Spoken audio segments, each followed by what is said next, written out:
The hammer hit the post so hard the sound cracked through the morning air like a gunshot, and Naomi Talbot spun around to find every single man in Caldwell Valley staring at her with that same look. She had come to dread the look that said they already knew better than she did, had already decided her fate, and were simply waiting for her to accept it. "You cannot do this alone," said Gerald Mott, the heaviest landowner in the valley, his thumbs hooked into his belt the way men do when they believe their opinion carries the weight of the earth. "Your father built this ranch on borrowed time and borrowed money, and now that he is gone, the only sensible thing is to sell it before the bank takes it from you." Standing beside him were three other ranchers, Hector Prout, Dale Coombs, and old Silas Wade, all nodding like a row of roosters, all wearing that particular expression of sympathy that was barely a mask over something far more predatory. They had arrived that morning, uninvited, at the Talbot gate, and they had come with advice the way wolves come with teeth. "I appreciate your concern," Naomi said, and she did not recognize her own voice. It was so perfectly controlled, so still and flat like the surface of a lake hiding everything that churned below. "But I did not ask for it." "Naomi."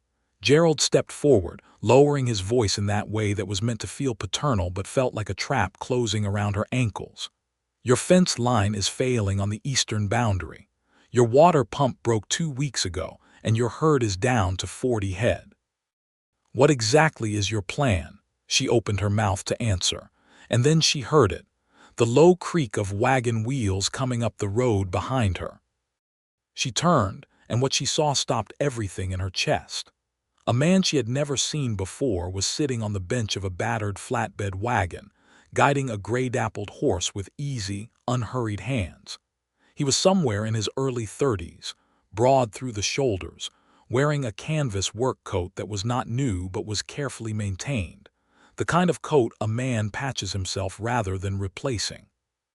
Behind him in the wagon bed was a load of lumber, a coil of new wire, a post-hole digger, and a toolbox that rattled softly with every rut in the road. He did not shout a greeting. He did not introduce himself to the crowd. He pulled the wagon up beside the broken section of fence that Naomi had been staring at with despair for 3 weeks, set the brake, climbed down without rushing, and picked up a crowbar from the wagon bed. He started working. Gerald Mott looked at him, then looked at Naomi. "Who in blazes is that?" Naomi Talbot stared at the man's back, at the deliberate, competent motion of his hands pulling a rotted post from the earth, and she felt something crack open inside her chest that she could not name yet. Something that had nothing to do with fence posts. "I have no idea," she said, but she was going to find out. It was now September of 1882, and the valley outside Harrow Creek, Colorado, had already decided that Naomi Talbot was finished. 3 months before that morning, in the first week of June, her father had died. Thomas Talbot had been the kind of man the valley respected but never fully trusted, too stubborn to partner with anyone, too proud to ask for help, and too visionary to care what either of those things cost him. He had started the Talbot Ranch with 40 acres and a single cow in 1865, and had built it to something real over 17 years. Not rich, but real. His one weakness was debt. He had borrowed from the Harrow Creek savings and loaned twice in the past decade, once to buy the eastern pasture and once to weather a bad drought year, and he had always paid it back. But the notes were still sitting in the bank ledger when a summer fever took him in 3 days flat.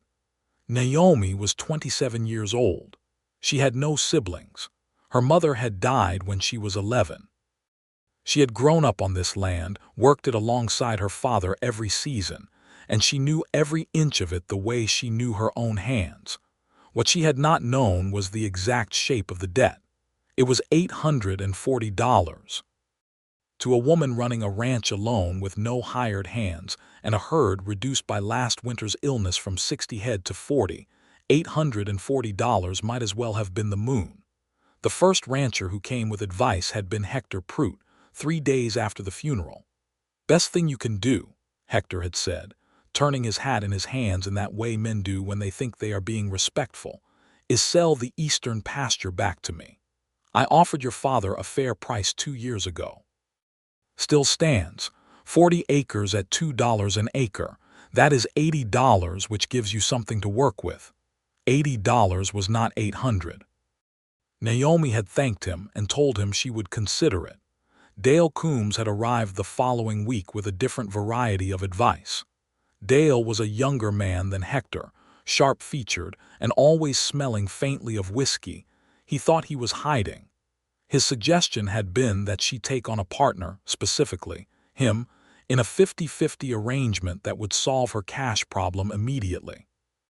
He had explained this offer in great detail while she stood on her own porch, and when he was finished, she had looked him straight in the eye and said, "That is very generous, Mr. Coombs, and let the silence say the rest." Dale had left with his ego intact but nothing else. Silas Wade had come next, old and well-meaning and utterly certain that women did not belong alone on a working ranch. He had suggested that the right thing to do was contact her nearest female relative and go live with them, let the bank take the property, and start fresh. He had said this as though it were a kindness. Naomi had not thrown him off the porch, which she considered a significant act of restraint. Gerald Mott had waited until all three had failed before making his approach. Gerald was the most powerful man in the valley. He owned the largest spread, had the bank president's ear, and had been quietly circling the Talbot ranch like a vulture since the day Thomas died. His advice on that morning in September, delivered in front of the other three, which was itself a form of pressure, was the bluntest of all. Sell. Sell now. Sell to him, specifically, at a price he would describe as fair and that Naomi would have described as robbery. And then the wagon had come up the road. His name was Abraham Keller. She learned this not because he introduced himself to the crowd, not because he made any kind of announcement, but because after he had pulled the first 3 rotted posts from the ground and stacked them neatly to the side, she walked out to him and she asked, "You have not told me who you are," she said. He looked up from the hole he was digging. His eyes were a color she was not immediately sure of, not quite brown, not quite green, something between that shifted depending on the light. He was not conventionally handsome in the way that Dale Coombs fancied himself, but there was a quality of steadiness to his face that she found immediately striking. "Abraham Keller," he said. Then he went back to digging. Naomi stood there for a moment. "And what exactly do you think you are doing on my property, Mr. Keller?" "Fixing your fence." He said it the way someone says the sky is blue, as though the answer were obvious and required no further elaboration. "I can see that. I meant, who sent you? What is your arrangement? What do you want in return?" He straightened up then and rested his arms on the post-hole digger. He looked at her not with the calculation she had seen in the eyes of every other man that summer, not with the patronizing softness of Silas Wade or the hunger of Dale Coombs, but with something plainer and harder to read. Like an honest question. "Nothing yet," he said. "Ask me again when the fence is done." Behind her, she could hear Gerald Mott making a sound of disapproval. She did not turn around. "Do you have a reason for being here specifically?" she pressed. "On my property today." "Your fence is failing on the eastern boundary," he said. "Saw it last week when I was riding through. Thought it needed doing, so I brought what it needed." "You brought a wagon full of lumber and wire for a stranger's property based on something you noticed while riding past?" "Yes." She studied him. He studied the fence post hole. "All right," she said finally. "Carry on." She turned and walked back toward the house, and as she passed the cluster of ranchers still standing at the gate, Gerald Mott said, "You do not even know that man." And Naomi said, without looking at him, "I know he is the only one of you who brought tools." She heard the sharp intake of Hector Pruitt's breath. She heard Gerald's silence, which was somehow louder. She kept walking. The fence on the eastern boundary took 2 days to complete properly, and Abraham Keller worked both days without stopping for anything except water, and a piece of bread she brought him both mornings. He replaced 11 posts, ran 200 yards of new wire, and reinforced 3 corner braces that had been slowly giving way for years. On the evening of the second day, when the light was going gold and the grasshoppers were singing in the long grass, Naomi came out with a plate of supper salt pork, beans, and corn bread, and sat down on the fence rail he had just made solid. He sat beside her without being invited. She noted that she did not mind. "Where do you come from?" she asked. "Wyoming originally, then Kansas, then a few other places." He ate with the practical efficiency of a man who has spent a lot of time eating alone outdoors. "You are a wandering man." "Was," he said. She looked at him sideways. "Was. I bought 20 acres over the ridge north side, about a mile from your property line, filed the deed 3 months ago." He paused. "I intend to stay." Something about those 3 words, "I intend to stay," did something to the air around Naomi Talbot that she immediately refused to acknowledge. "What kind of land?" she asked instead. "Decent grazing, good water source.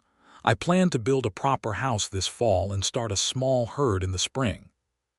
That sounds like a man with a plan. It sounds like a man who is tired of moving. She ate a bite of cornbread. He ate a bite of salt pork. The grasshoppers kept singing. "You did not answer my earlier question," she said. "What do you want in return?" He was quiet for a moment, and she had the sense that he was choosing his words the same way he had chosen which fence posts to keep and which to pull by looking at them carefully and deciding what was worth keeping. "I do not want your land," he said. "I do not want a partnership. I do not want anything you have not chosen to offer. I fixed your fence because it needed fixing and I had the means to fix it. That is the whole truth of it. Men do not generally do things for nothing." "No," he agreed, "but I was not doing it for nothing. I was doing it because it was the right thing to do and because," he paused again, "your father was a good man." Naomi went very still. "You knew my father. Once. A long time ago. I passed through this valley in 1876 when I was 23 years old and my horse had thrown a shoe and I had no money and no prospects. Thomas Talbot stopped me on the road, gave me a meal, let me sleep in his barn, and his blacksmith reshoed my horse in the morning. He would not take a cent for any of it." Abraham looked out across the darkening pasture.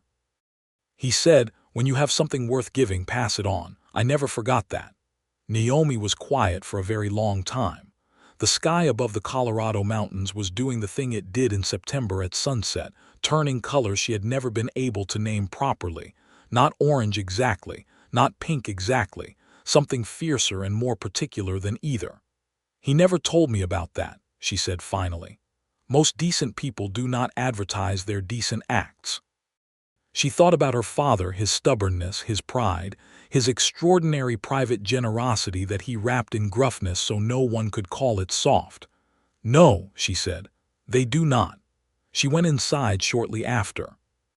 She lay in her bed in the dark and stared at the ceiling for a long time, and when she finally slept, she did not dream about the debt or the failing fence or Gerald Mott's eyes assessing her land like a merchant assessing goods.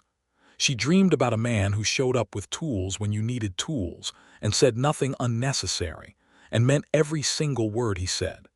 In the morning he was gone. The fence stood perfect and new in the early light. There was nothing else, no note, no footprint near the house, just the work completed and silent the way he was.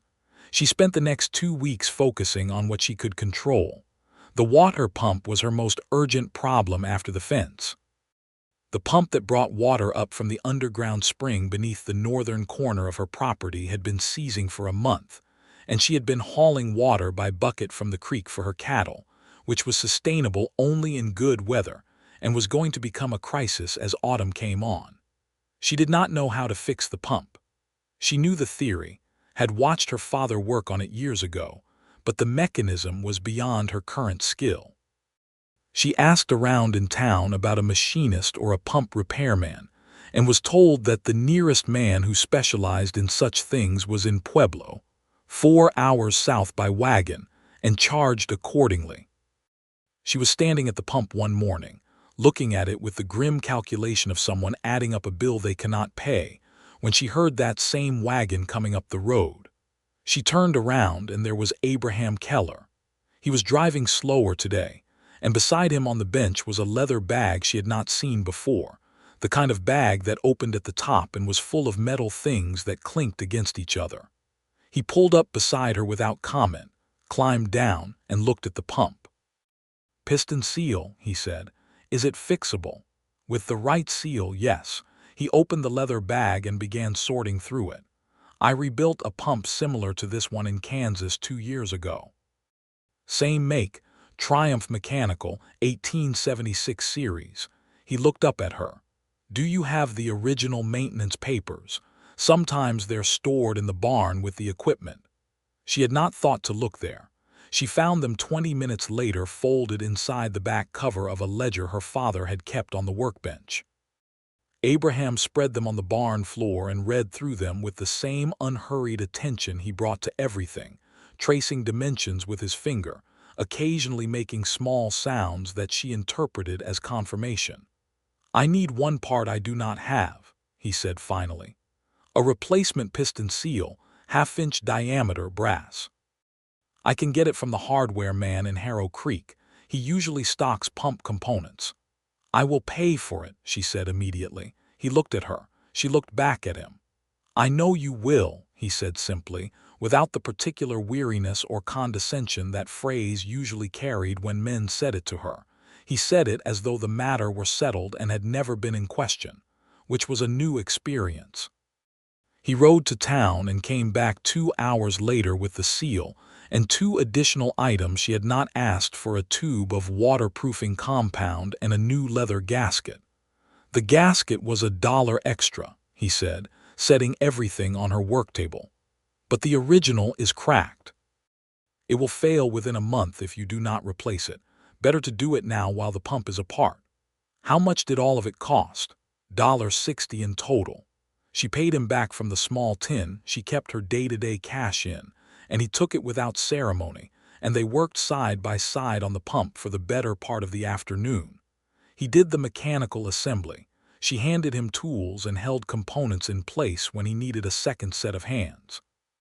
He explained what he was doing as he worked, not in the explaining to a child way that made her want to walk away, but in the way of someone who finds the logic of mechanical things genuinely interesting and wants to share that interest. When the pump was reassembled and primed and the handle was pushed down and the water came up clean and steady, both of them stood back and watched it for a moment with the particular satisfaction of work that has been done correctly. "Thank you," she said. "Thank you for the second pair of hands," he said. And then, after a pause, "The seal will last 5 years if you grease it twice a year. I can write down the procedure if you want." "I would like that." He found a pencil and a scrap of paper in his jacket pocket. She noted that he carried both, which she found endearing in a way she did not examine too closely, and wrote out the maintenance procedure in a clear, careful hand that surprised her. It was not the handwriting of a formally educated man, but it was the handwriting of someone who had taught himself to write as though it mattered. She pinned it to the wall inside the barn. Over the following weeks, he came back 3 more times without announcement. The first time to help her reinforce the roof of the chicken coop, which had developed a dangerous lean after a windstorm. The second time to help her move a section of portable fencing to create a better grazing rotation for her cattle, which she had been managing but not optimally. The third time he came, and she was not at the ranch at all. She had gone into Harrow Creek for supplies, and when she returned home late that afternoon, she found that someone had repaired the broken hinge on her barn gate and left a coil of spare rope hanging on the post. She stood at that gate for a long time with her hand on the mended hinge, feeling something she could not quite categorize. It was not the particular gratitude she felt when receiving charity. It was different from that. It felt like being seen. Being seen without being watched. Being helped without being diminished. She had not known those two things could coexist until Abraham Keller demonstrated it by simply doing it, quietly, repeatedly, without theater. The next Sunday she rode over the ridge to his property. She had heard him mention it and had thought about it without meaning to, the 20 acres on the north side of the ridge, and when she crested the rise and looked down, she saw that he had been busy. There was a foundation already laid for a house, rough-cut timber and river stone, solid and square, perhaps 30 feet by 20. There was a frame going up on one end of it, not finished but clearly on its way. To one side was a small campsite where he was clearly living while the house was built, a canvas tent, a fire ring, a neat stack of firewood. He was working on the frame when she rode up. He heard her horse and turned, and she saw something flicker across his face when he recognized her, a brief involuntary thing, gone almost before it arrived. But she was a woman who had grown up learning to read weather and animals and the subtle signs of things about to change, and she read it. "You did not have to come out here," he said. "I know," she said. "I brought lunch." She had packed a basket: bread, cheese, dried apple slices, and 2 strips of jerked beef. In the practical way she did everything, but also, she admitted privately to herself, with a small unusual care about whether it would taste good. He washed his hands at the rain barrel and sat across from her at the campfire, and they ate together in the easy way that surprised her, given that they barely knew each other, given that easy was not how most things had felt for Naomi Talbot since June. "You are building it alone?" she asked, looking at the frame. "Mostly. A man named Duran from the sawmill comes on Saturdays and gives me a few hours. I pay him by the hour. That is slow going." "It is. But it is honest." He looked up at the frame. "I want to be in it before first snow. That gives me about 6 weeks. That is very ambitious. I have been told I am unrealistically ambitious before." "By whom?" He was quiet for a moment. "My father, before he passed. He thought I was foolish for wanting land of my own. He worked cattle his whole life for other men and thought that was the correct way to live." He picked up a dried apple slice. "I do not begrudge him his way. It just was not mine. My father," Naomi said carefully, "thought I was the most stubborn human being he had ever produced. He said it the way other men say it is too cold outside as a fact, without judgment." Abraham almost smiled, not quite, but almost. The corner of his mouth shifted in a way that she found she very much wanted to see complete itself. "Is it a true fact?" he asked. "Absolutely," she said, without hesitation. He did smile then. It was the first time she had seen it fully, and it was the kind of smile that changed a face entirely. Not just the mouth but the eyes, which crinkled at the corners and went warmer, and she felt something move through her that she recognized with a clarity that was slightly alarming as desire. Not the breathless manufactured desire of romantic novels she had read as a girl, but something more specific and grounded, a desire for this particular person, his particular steadiness, his particular hands, his particular habit of saying exactly what he meant and nothing else. She rode home that evening thinking about things she had not thought about in a long time, about what it meant to share a life with someone, about whether that was a thing she even wanted, or whether it was only the loneliness of the past 3 months talking. She had been so consumed by the mechanics of survival since her father died that she had not had space to feel anything that was not functional, and now here was this man making space without trying to. She mistrusted it slightly. She was honest enough with herself to admit that. The next time he came to her ranch, she was in the middle of a conversation she did not want to be having. Dale Coombs was back.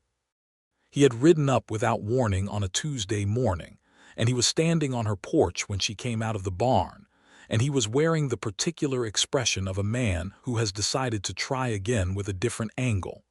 "I am not offering a partnership this time," he said. "I am asking you to consider a more personal arrangement." Naomi stopped walking. "Say plainly what you mean, Mr. Coombs." "I mean marriage," he said, and the word landed in the air between them with a kind of thud.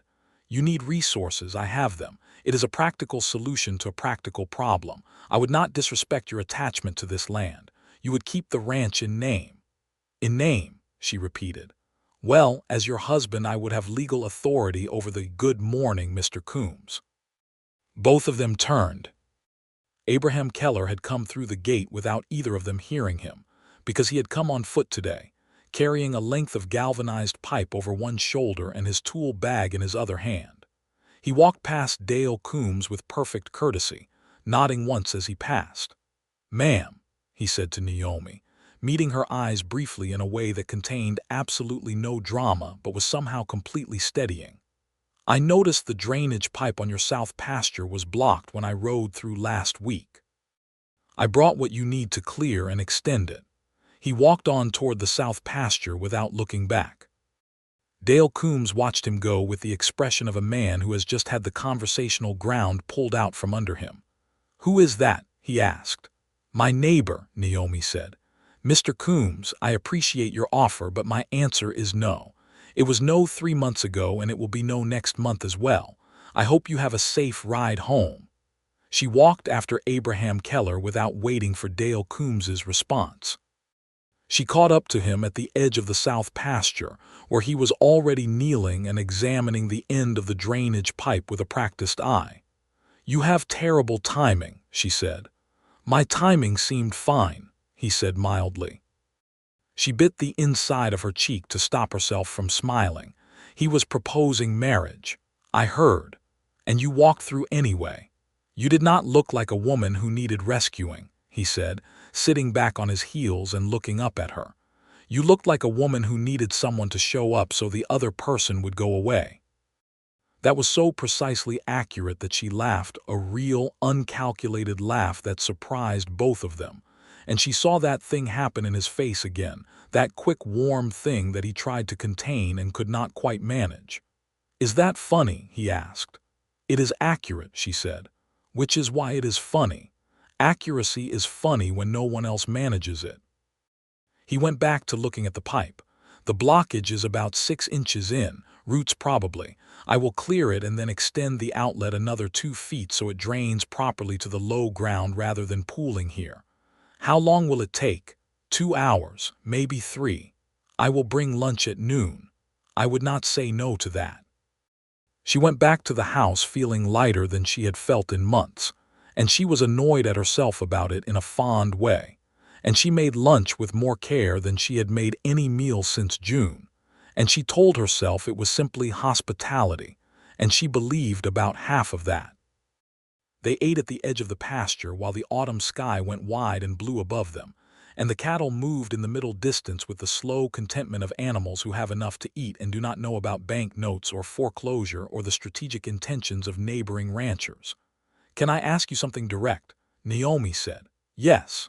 "Why do you keep coming back?" He looked at her, not evasively, directly, with the particular honesty that was starting to feel like the most essential thing about him. "Because I want to," he said, "and because the work needs doing. Both of those things are true. The work needs doing at your own place as well." "It does," he said. "But your situation is more urgent. You are facing things that do not wait for convenient timing: a debt, failing equipment, a herd you cannot expand without investment. Those things compound." He paused. "I watched my mother lose a farm in Kansas because no one helped her in time. She was widowed young and proud, and she did not ask, and no one offered, and the land went to the bank within a year. I do not want to watch that happen to someone else if I can prevent it." The word mother sat in the sentence with a particular weight. Naomi felt something shift in how she was understanding him, like a lens adjusting. "You carry that," she said. "Yes," he said, "I do. It was not your fault. You were a child." "I know that now," he said. "It took me a while to know it." She thought about what it cost a person to know a thing intellectually while still carrying it in the body, and she thought about her own version of that, the way she still heard her father's voice sometimes when she made a decision about the land, still felt the reflexive need to justify her choices to someone who was no longer there to hear them. "You know," she said carefully, "you do not have to make up for what happened to your mother by helping me." He looked at her with something that was not offense but was close to it, a kind of sharpened attention. "I know that," he said. "I'm not confusing you with my mother. I did not mean it as an insult. I know that too." He was quiet for a moment. "I am here because of you, Naomi, not because of anyone I used to know." It was the first time he had used her given name. She registered it the way you register the first warm day after a long winter as a change in the temperature of everything. She did not say anything. Sometimes the right response to a thing is to let it exist in the air and not reach for it yet. October came, and with it the first frost and the particular crunch of mornings that told Naomi winter was 3 weeks closer than it looked. She was making progress. The fence held. The pump worked. The drainage in the south pasture was improved. The cattle were healthy, and she had sold 4 steers at the autumn market for a total of $68, which went directly into the bank note fund. She was still $640 short. She had a meeting at the Harrow Creek Savings and Loan on the 3rd Tuesday of October. The bank manager's name was Theodore Prout, a cousin of Hector's, which was not a coincidence in a valley where most of the power was held by 3 interconnected families, and he sat across a desk from her with a ledger and an expression of professional regret that she recognized as rehearsed.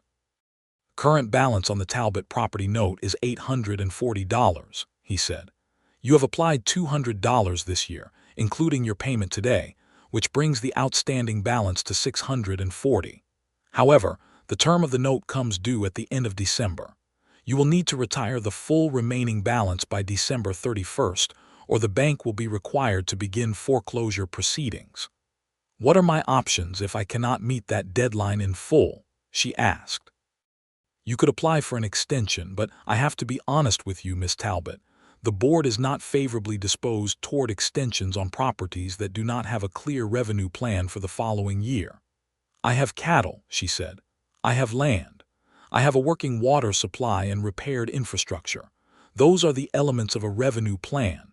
40 head of cattle at current prices will be 60 head by next autumn if I manage the herd correctly," she said. "I have 2 bred cows and I plan to buy 3 more in the spring." He looked at her. She looked back. She had sat in her mother's chair and her father's chair her whole life and had never been to a bank meeting alone, and she kept her spine straight and her voice level, and she looked Theodore Prout in the eyes without blinking. "I will see what I can do about presenting your case to the board," he said finally. It was not a yes, but it was not a no. She rode home with the kind of tired that settles in the bones when you have been fighting hard in a small room with no visible result. She told Abraham about it that evening. He had developed a habit of stopping by in the late afternoon when he was done on his own property, not every day, but often enough that she had stopped being surprised. She made coffee when she heard his horse, and they sat on the porch in the cooling air the way people sit when they are comfortable together, which was itself a new kind of thing for Naomi. He listened to the whole account of the bank meeting without interrupting. "How short are you likely to be by December?" he asked. "Best case with smart cattle management and no disasters, about $300 short. Worst case, more than that." He was quiet for a moment. "I have some money saved," he said carefully. "From the years before I bought the land." She looked at him sharply. "No, Naomi, no," she said again, with a finality that she could feel in her own chest, hard and absolute. "I'm not taking your savings. You need that for your house and your herd. You have plans of your own. My plans are less urgent than yours. The house will be livable by first snow. The herd can start small in the spring." "The answer is no, Abraham. Do not offer it again." He looked at her profile for a long moment. She could feel him looking and kept her eyes on the darkening field. "All right," he said. The next week he came to the ranch and told her he had spoken to a cattle buyer named Porter who came through the valley twice a year, and that Porter was looking for 2 specific things: good quality breeding stock and reliable delivery. He had mentioned her cattle favorably. "He will come by Thursday to look at your herd," Abraham said. "If he likes what he sees, he can offer a premium price for 2 or 3 head, which might bring you another $40 to $50 above market rate." "How do you know Porter?" "I met him in Kansas. He is honest, harder to find than it sounds." Porter came on Thursday. He was a compact, businesslike man from Denver, who walked through her small herd with the practiced eye of someone who genuinely understood cattle, and he offered her a premium on 2 of her best steers that came to $43 above what she would have gotten at the regular autumn market. She shook his hand on it and he paid in cash, and she took the money inside and put it in the tin and stood in her kitchen with her hands on the table and thought. 640 minus 43 is 597. She still had 2 months and a lot of work. She went back outside. Abraham was talking to Porter near the gate, and when Porter rode away, Abraham turned and saw her expression and waited. "Better," she said. "Not enough, but better." "Better is not nothing," he said. "No," she agreed, "it is not." She looked at him standing there in the late October light with his hands in his jacket pockets and dust on his boots, and that particular quality of settled attentiveness that she had come to think of as distinctly his, and she said something she had not planned to say. "I am glad you rode past that fence," she said. "That first day. I am glad you stopped." He looked at her for a moment with an expression she could not read entirely but recognized partly, the way you recognize a place you have not been to but have seen in a description. "So am I," he said. They stood there for another moment in the silence that was becoming one of their shared vocabularies. "I have to tell you something," he said then, and something in the way he said it changed the quality of the air. "All right." He looked away from her briefly toward the mountains. "Gerald Mott came to see me last week." She went very still. "What did he want?" "He wanted to know my intentions regarding your property." Abraham's jaw was tight. He framed it as neighborly concern. "He said that he had heard I was spending considerable time here and that he wanted to ensure his word, that no one was taking advantage of your vulnerability." The word vulnerability hit Naomi like a match struck in a dry room. "He was not concerned about my vulnerability," she said carefully. "No," Abraham said. "He was not. He was concerned that my presence here was disrupting his plans. He told me politely but clearly that your land was going to come to the bank by January, and that he had an arrangement with Theodore Prout to acquire it, and that it would be better for everyone if that process was not complicated." Naomi was silent. She was standing very straight and her hands had gone to fists at her sides without her quite deciding to do that. "He has an arrangement with Prout," she said.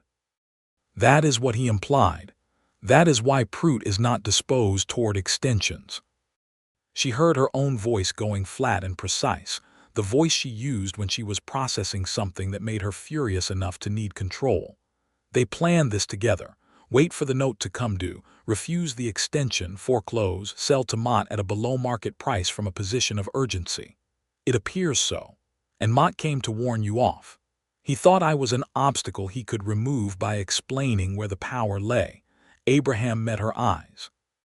"I told him my intentions regarding your property were none of his business. He did not like that." "I imagine he did not." She unclenched her hands deliberately. "Abraham, you should know that this makes you an enemy of the most powerful man in this valley." "I know that," he said. "I am not particularly concerned." "You should be somewhat. Gerald Mott does not handle opposition gracefully." "Neither do I," Abraham said. She looked at him. There was something new in his expression, something stripped down to its essential parts, and what she saw was a man who had made a decision and was not going back from it. She thought about the fence posts he had pulled from the earth, the deliberate, certain motion of it, nothing wasted, nothing hesitant.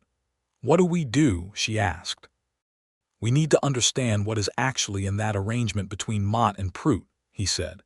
"If they have a written agreement to manipulate a bank foreclosure for personal profit, that is fraud. The Territorial Banking Commission takes fraud seriously." She stared at him. "How would we prove it?" "I know a man. A lawyer named Calloway in Pueblo, not a fancy man, but sharp. He used to work in territorial banking regulation before he went into private practice. If there is a paper trail between Mott and Prout, Calloway will know how to find it and what to do with it. Pueblo is 4 hours south." "I know, and this costs money." "I have enough for the consultation," he said simply, and she knew by his tone that there was no point in arguing about it the way she had argued about the loan offer, because this was not charity, this was strategy, and he was offering it as a partner, not a patron. "All right," she said. They rode to Pueblo together on a Friday, setting out before dawn, arriving by mid-morning. The mountains were brilliant with early snow on their upper shoulders, and the road south was cold and clear, and they rode side by side mostly in comfortable silence and occasional conversation. And Naomi noticed the way other travelers on the road looked at them, as a pair, as people who belonged together, and she did not correct the impression. Calloway was a thin, wiry man with ink-stained fingers and the quick eyes of someone who spent his life reading between lines. He listened to the whole story, the note, the bank meeting, Mott's visit to Abraham, the timeline, and then he leaned back in his chair and steepled his fingers and said, "It is not uncommon for a bank manager and a wealthy local buyer to have an informal understanding. Proving it is the hard part." "What would constitute proof?" Abraham asked. "A written agreement would be ideal, correspondence. Or a witness, someone who was present during a conversation in which Prout agreed to act in Mott's favor at the expense of an account holder." Calloway looked at Naomi. "Has Prout said anything explicit to you in your meetings about Mott's involvement?" "Not explicitly," she said. "But he said the board was not favorably disposed to an extension for my property. If I could find out whether the board actually voted on my case or whether Prout simply said that without consulting them." Calloway pointed at her with his pen. "That is your lever," he said. "Bank managers have to document board decisions. There is a required log.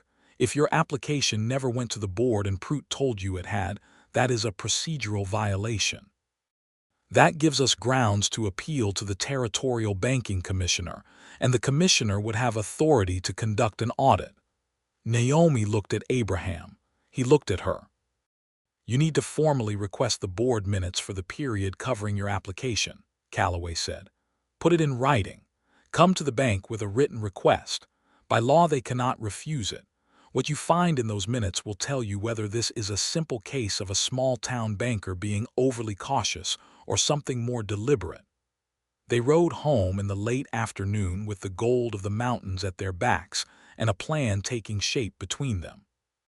Naomi felt, for the first time since June, that she was not simply reacting but moving forward, not defending but pressing. She thought about her father's saying, "Stubborn is only a problem when you are wrong." "You are usually right, Naomi." She wrote the formal request for board minutes that night by lamplight at her kitchen table, and Abraham sat across from her working on the mechanical diagrams for his house floor plan, and they were quiet together in the lamplight in a way that felt so natural and so unexpectedly right that she had to put her pen down for a moment and simply be still with it. He noticed. He looked up from his papers. "What is it?" he asked. She considered telling him something manageable and slightly sideways from the truth. She had been doing a version of that her whole life, managing her own feelings the way she managed the land, with careful practical attention and very few ornamental extras. "I am trying to remember the last time I sat in this kitchen with another person," she said, "other than my father." Something in his expression went very careful and very soft at the same time. "And what did you decide?" he asked. "I decided I had forgotten how much I liked it," she said. "And that makes things complicated." "Does it have to be complicated?" She looked at him. "Abraham, you are a man who has been repairing my property for 2 months. You have made an enemy of the most powerful person in this valley on my behalf. You are coming with me to fight a bank conspiracy, and she stopped. "I do not want to make assumptions about what that means to you." He set down his pencil. He looked at her with the expression she had been cataloging since September, the one she had identified as honesty without performance, and he said, "Then let me be clear so you do not have to assume." "Please," she said. "I came back because the work needed doing," he said. "That was true the first day. But the reason I kept coming back had nothing to do with fences or pump seals or drainage pipes. It had to do with you. The way you stood in front of those 4 men and did not flinch. The way you knew what you were worth when none of them seemed to know it. The way you brought me lunch at the pasture and laughed about it and were not ashamed of either." He paused. "I am not a man who says things I do not mean, Naomi. I hope you know that about me by now." She did know that. It was in fact one of the things she knew most certainly about him, had known since the first time he said fixing your fence and meant it as the whole and entire truth. "I know it," she said. Then you know that when I tell you I intend to stay, he said, I am not only talking about the land. The lamplight moved between them. Outside, the Colorado night was clear and cold and full of stars that had not changed since before either of them was born.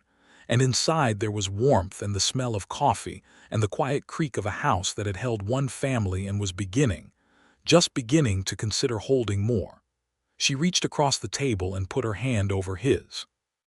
He turned his hand over and held hers, and they sat like that for a long time and did not need to say anything more.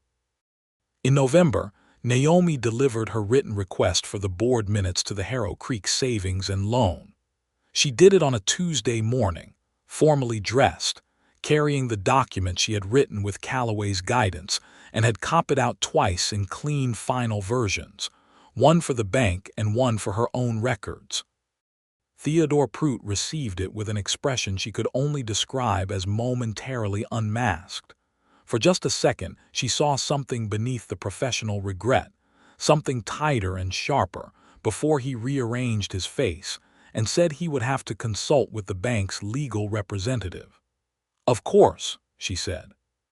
You have 10 business days by territorial banking statute.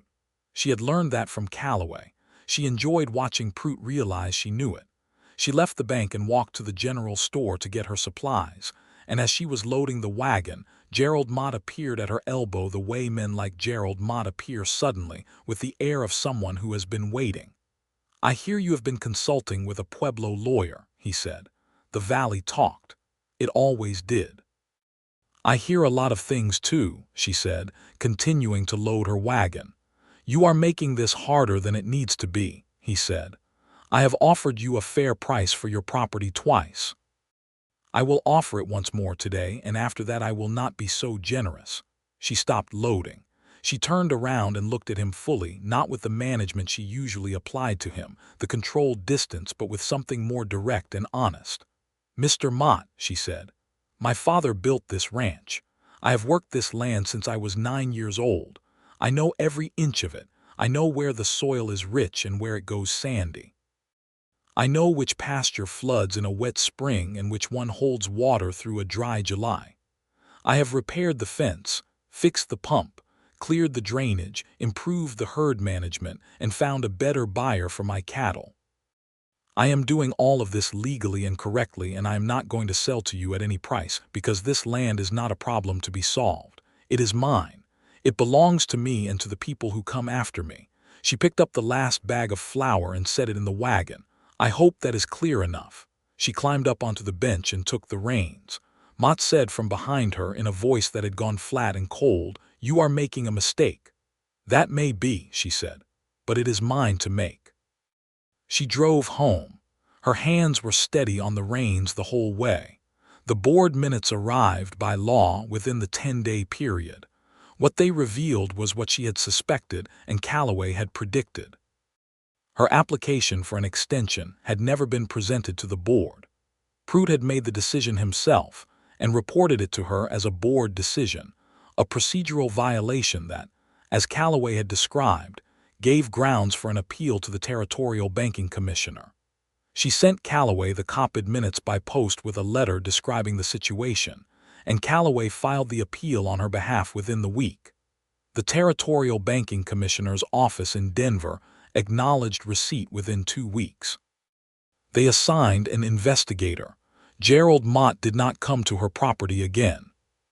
But she heard, through the particular network of information that operates in a small valley, the post office woman, the general store owner's wife, Hector Prout's daughter, who had never liked Gerald and made no secret of it, that he was angry in the way that men are angry when they realize the trap they built has closed around the wrong person. In early December, the investigator from Denver arrived in Harrow Creek. He was a careful, neutral man named Foster who interviewed Prout, interviewed Naomi, reviewed the bank records, and spent 3 days doing what investigators do. He was not friendly or unfriendly, just methodical, and Naomi answered his questions the same way she did everything, directly and completely. On December 12th, the banking commissioner's office sent Naomi a formal letter. Theodore Prout had been found in violation of territorial banking regulations for failing to properly present an account holder's formal application to the board of directors as required. His decision regarding the extension on the Talbot note was nullified. The matter was being referred to the board with instructions to review her application properly. The board met on December 18th. Naomi sat in the waiting room of the Harrow Creek Savings and Loan for 45 minutes while they deliberated. Abraham sat beside her. He had come that morning without being asked, the way he did everything, because it needed doing and he wanted to be there. He sat straight-backed in the hard chair beside her and did not offer false reassurance and did not tell her it would be fine and did not say anything at all. He was just present, solid and warm at her side, and that was exactly what she needed. The board approved a 12-month extension. She had until December of 1883 to retire the remaining balance of the note. She walked out of the bank into the December cold and she turned to Abraham and she put both hands on his chest, which she had never done before, the physical directness of it surprising even her, and she looked at him and she laughed, and then she did something she had not expected. She pressed her forehead against his chest and let herself feel the relief of it, the full unguarded weight of the past 6 months, the debt and the fight and the loneliness and the loss of her father, all of it. And he put his arms around her and held her in the cold Harrow Creek street, and neither of them said anything. She straightened up after a moment and cleared her throat and looked at the mountains because her eyes were doing something she found professionally embarrassing. "All right," she said. "All right," he agreed. "I have a year. A year is workable. More than workable," she said.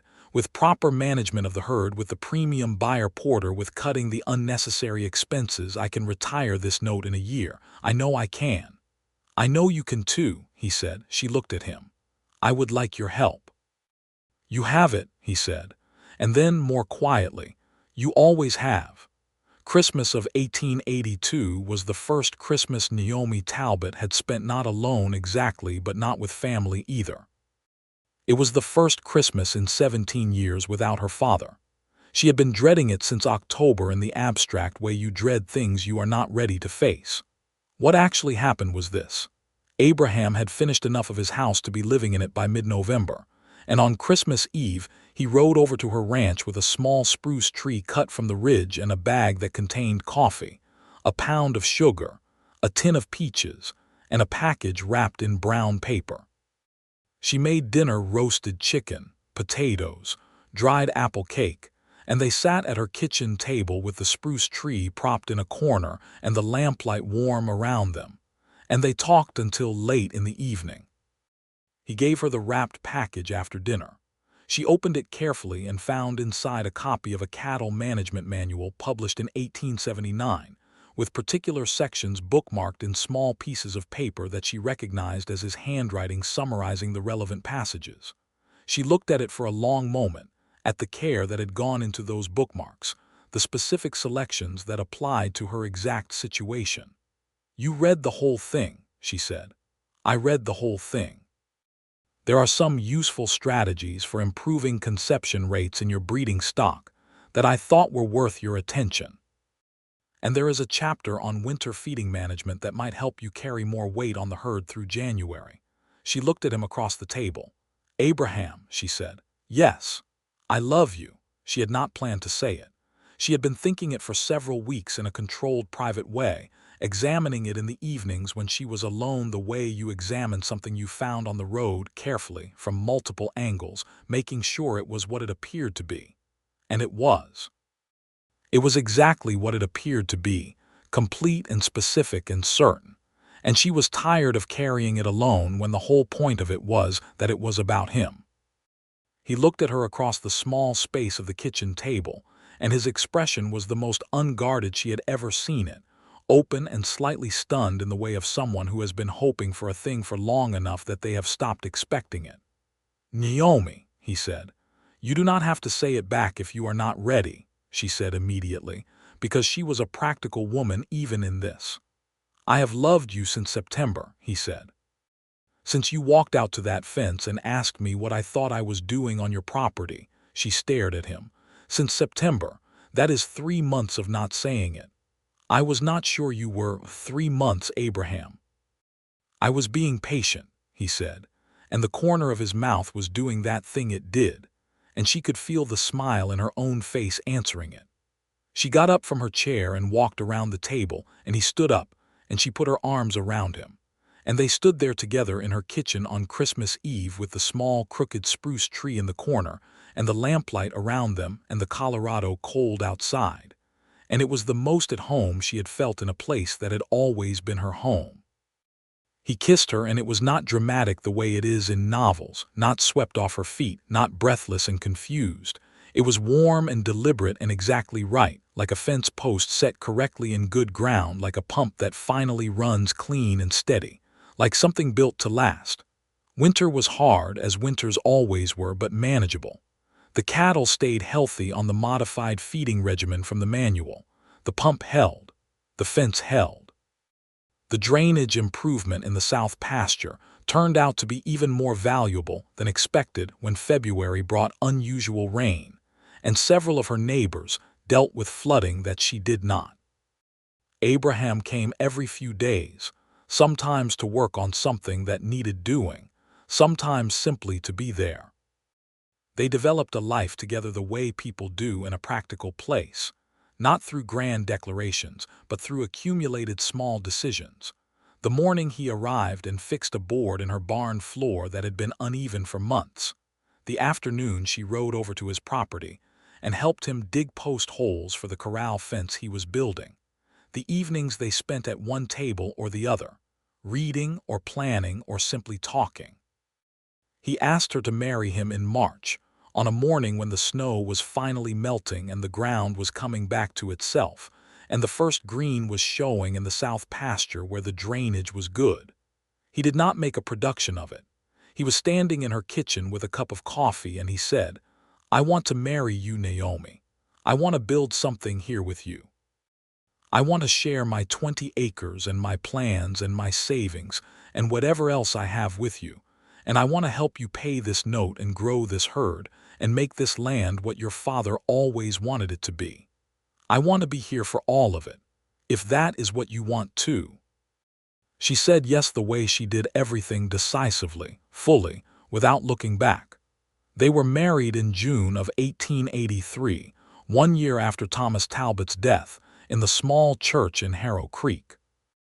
There were perhaps 20 people there, a combination of their honest neighbors, the ones who had not been waiting for her to fail, and a few people from town who had watched the whole winter's story unfold with the particular interest of people who live in small places where other people's struggles are as visible as weather.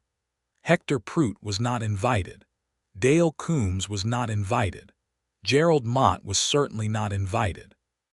Silas Wade sent a card with a brief note that said he had been wrong about the proper thing and wished them well. She appreciated that more than she would have expected.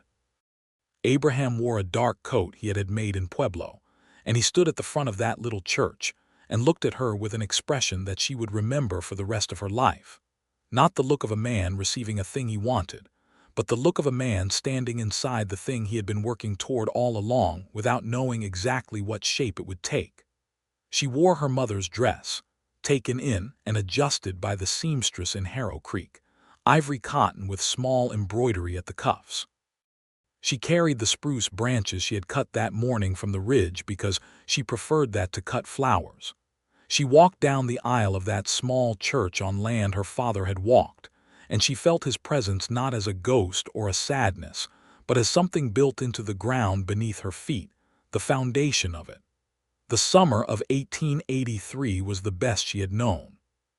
She and Abraham combined their operations practically, if not yet legally sharing equipment, alternating labor, coordinating the herd management across both properties in the way that made sense with adjacent land. He brought 3 good breeding cows from a sale in Pueblo in July, adding to her herd, and by August she had 47 head of solid, healthy cattle with a strong outlook for the next year. Abraham's house was finished. Properly finished 4 rooms, a solid stone fireplace, a covered porch looking north toward the mountains. He had built it with the same careful, deliberate quality he brought to everything, and it was modest and not elegant, but it was built to stand for 100 years. The question of which house became their home was settled simply, the way they settled most things. Her ranch house was larger, had more established pasture, and held the land her father had built. His house was newer, and had the better water source and access to the North Ridge. They decided in October to make her ranch house their primary home and his property an extension of the operation, which tripled their effective land under management and significantly improved their financial position. In the autumn cattle market, with a larger, healthier herd and the benefit of Porter's premium pricing, they cleared enough money to make a substantial payment on the note. In December of 1883, exactly 1 year after the board meeting extension, Naomi Talbot, now Naomi Keller, though she used both names, Talbot for the ranch and Keller for her life, walked into the Harrow Creek Savings and Loan with $870 and paid off every cent of the remaining note on the Talbot ranch. The bank manager was not Theodore Prout. Prout had resigned in February following the Banking Commission investigation. The new manager was a younger man from Denver named Collins who had no history with Gerald Mott and no particular agenda beyond running the bank correctly. He stamped the note paid in full. He gave her the original deed. He shook her hand. She walked out into the December street into the cold, bright Colorado air with the deed to the Talbot ranch in her hands. Abraham was waiting outside with both horses. He looked at her face and read it the way he had learned to read it, which was well and accurately and completely. He dismounted, took the deed from her hands, looked at it, and handed it back without ceremony. "It is yours," he said.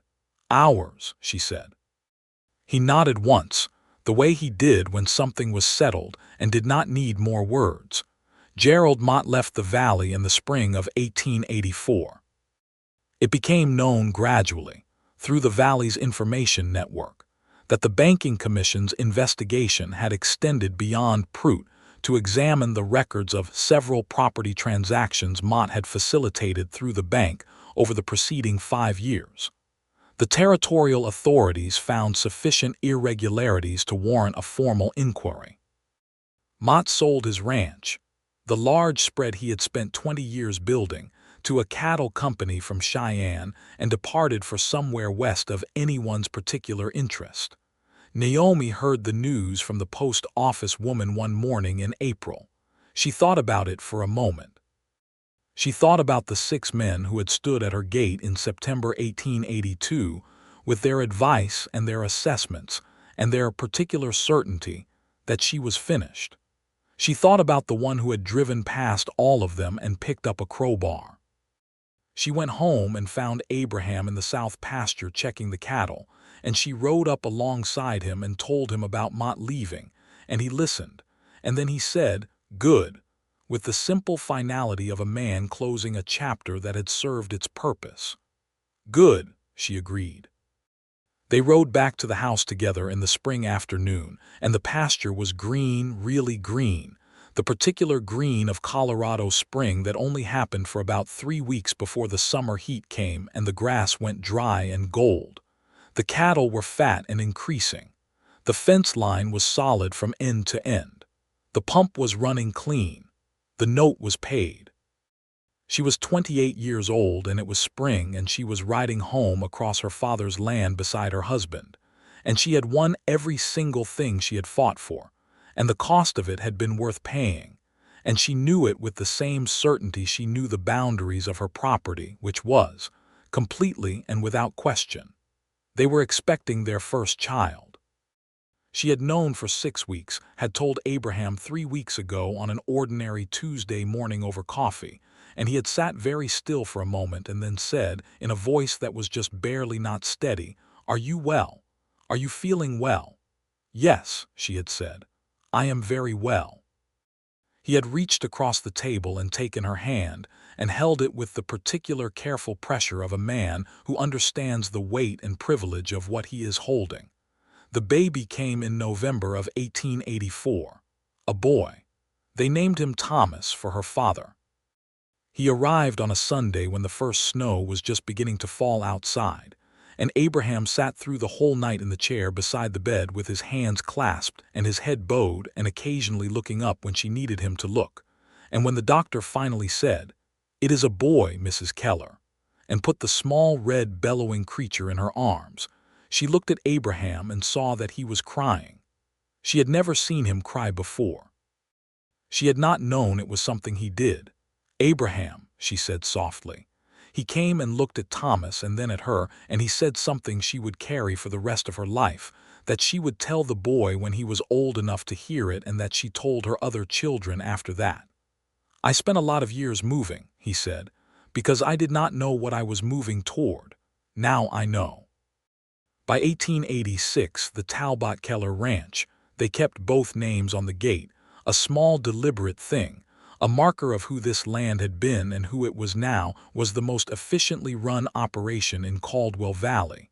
Not the largest, not the wealthiest, but the most carefully built, with the best fencing, the best water management, a growing herd that numbered 83 head by the spring cattle count, and a reputation for quality that brought premium buyers regularly.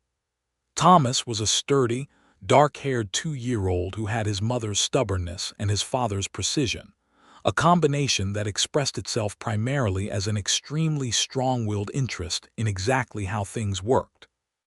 He had already disassembled the kitchen door hinge twice to examine the mechanism. Abraham bore this with a specific kind of patient pride. Naomi was pregnant again in the spring of 1886. This time a daughter born in October, who they named Clara after no one in particular, just because when Abraham said it one evening in July, they both knew immediately that it was right, the way some names are. The valley changed around them as the decade moved forward. New families came in. New businesses opened in Harrow Creek. The railroad extension reached within 20 miles in 1887, which changed the economics of cattle transport and opened new markets. Abraham rode to the Railroad Survey Office in November 1887 and spent 2 days studying the proposed routes and returned home with a proposal for Naomi. If they expanded their herd to 120 head and established a regular contract with the nearest railhead buyer in Pueblo, they could double their annual revenue within 2 years.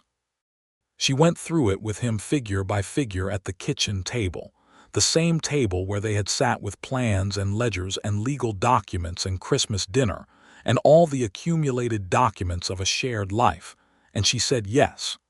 The herd reached 117 head by 1889. There were other children. After Clara came another boy, James, in 1888. He had his father's coloring and his mother's directness, and he spoke in complete sentences earlier than seemed strictly necessary, and had an opinion on everything, which everyone found exhausting and somewhat wonderful. Abraham built an addition on the ranch house in the summer of 1888, 2 extra rooms, a proper parlor, and a covered porch on the south side that caught the afternoon sun, and became the place where they spent their evenings when the work was done, and the children were in bed, sitting together in the way they had always been good at sitting together, not needing to fill every silence, finding the quiet between them as comfortable as the conversation. He still carried his tool bag behind the seat of the wagon. She had noticed it there for 7 years and had said once, in the easy teasing way they had developed, that she half expected him to show up someday with it and announce he was going to rebuild the entire valley. "One fence at a time," he had said. "That is how it works," she had agreed. There were difficult years. 1886 brought an early frost that killed some of the hay crop and put them in a tight spot through the winter. 1888 brought a cattle illness that traveled through the valley and took 11 of their herd before they identified the source and isolated the affected animals. Abraham dealt with both of these things the way he dealt with everything directly, methodically, without panic, and with the particular patience of a man who had learned that most problems that can be solved are solved not by force but by paying attention. She dealt with them the same way. Two people who had both learned early that the world required you to work and think and not collapse were, it turned out, exactly the right people to build something together. What they created was not effortless. Nothing real was effortless, but it was solid, built to last. Like that fence, like that pump, like everything Abraham Keller put his hands to. In the summer of 1889, 7 years after the morning, he had driven his wagon up her road and climbed down without introduction and started pulling rotted posts from the earth. Naomi stood at the fence line on the eastern boundary of the ranch. The fence was not the same fence. They had replaced it fully twice in those years, always with better materials, always properly. It was the best fence line in the valley. She was standing there in the morning looking at it when Abraham came up beside her. "What are you thinking?" he asked. She looked along the fence, the straight, clean line of it, the solid posts, the wire taut and true, and then she looked at the land beyond it, the eastern pasture green and full of cattle, and then at the house behind her where she could hear Thomas arguing with James about something that probably required adult intervention shortly. "I am thinking that Gerald Mott told me this would all be gone," she said. "That it would belong to him and I would be somewhere far from here with a different name and nothing I had built." "He was wrong," Abraham said. "He was very wrong." She turned and looked at her husband, this man who had appeared one September morning with a wagon full of tools and no agenda except the one he carried quietly inside himself, the one her father had planted in him in a barn in 1876 with a meal and a roof and a reshoed horse, and the simple instruction to pass it on. She thought about what it meant to pass something on. Her father had passed her his land, his stubbornness, his knowledge of the soil. He had also, without knowing it, passed on something to a young man riding through, some seed of decency that had grown in the dark for years and come back to her when she needed it most, not as a grand gesture, but as a man climbing down from a wagon and picking up a crowbar. That was the thing about Thomas Talbot. He had not been a wealthy man or a powerful man. He had been a man who treated people correctly and trusted that it mattered, especially when he could not see where it would land. It had landed here, in this fence, in this land. In the 4 children currently alive inside the house she had been born in, 3 of them eating breakfast and one of them still sleeping the particular deep sleep of a 4-year-old who has had a very full previous day. "Do you regret it?" she asked. "Coming here, staying?" He looked at her with the expression she had been reading for 7 years and had never gotten entirely tired of, the one that was honest and warm and slightly amazed, the one he wore when she said something that the rest of the world had apparently decided not to say out loud. "What a question," he said. "It is a fair question." "I do not regret a single day of it," he said. "Not the fence, not Gerald Mott. Not the debt or the fight or the year of hard winters." He put his hand over hers where it rested on the fence post. "I regret the years before it a little, all the moving, but I needed those years to find the right place to stop. And this was it. This was it," he said. "You were it." She looked out across the eastern pasture, across the land that bore her father's name and her name, and now his name and their children's names and all the labor of all of them, and she felt the full weight of it, not as a burden but as ballast. The weight that keeps a thing from flying away. The weight that means you have built something real. Thomas came racing out of the house with his boots on the wrong feet, and told them both at top volume that James had eaten the last of the cornbread, and was this an acceptable situation? And Abraham looked at Naomi, and Naomi looked at Abraham, and they both looked at their son who was already halfway through his counterargument before anyone had responded, and they laughed, the same laugh at the same moment. The way people laugh who have built a life so thoroughly intertwined that they see the same things at the same time. Abraham went to deal with the cornbread dispute. Naomi stayed at the fence for another moment, one hand on the post he had put there 7 years ago, not this post exactly, that one was long since replaced, but this post in this fence in this line, which was a thing he had started and she had continued, and they had maintained together. She thought, Every rancher in the valley had come to tell her what she could not do. One man had simply shown up with tools and helped her do it. She pushed off from the fence and walked back toward the house where her family was making noise and eating breakfast and arguing about cornbread, and generally doing all the ordinary glorious things that a family does in a morning on land that is theirs, paid for and fenced and watered and stood upon, and she went inside. The door closed behind her. The fence stood. The land held. And out on the Colorado Ridge, in the clear, dry air of 1889, the only sound was cattle in a good pasture, and the wind moving through solid wire, and the particular silence of a thing built to last.